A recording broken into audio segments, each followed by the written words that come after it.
ডালনা বানাচ্ছি। এখানে ডিম আর আলু ভেজে নিয়েছি। এখানে মশলা পেস্ট করা আছে। এখানে তেল বসিয়ে দিয়েছি, তেজপাতা ফোড়ন দিয়ে দিলাম।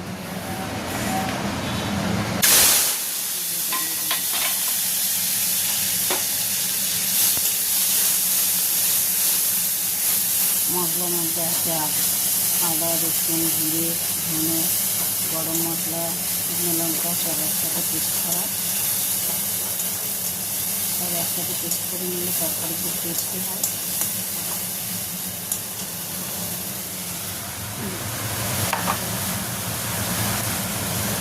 দিয়ে দেবো নুন।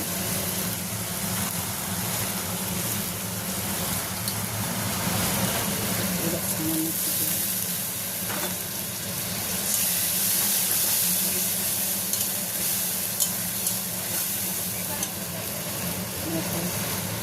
মশলাগুলো তেল ছেড়ে যাচ্ছে। ডিমের ডালনা রেডি। এত গরম মশলাটা দিয়ে লাগবে।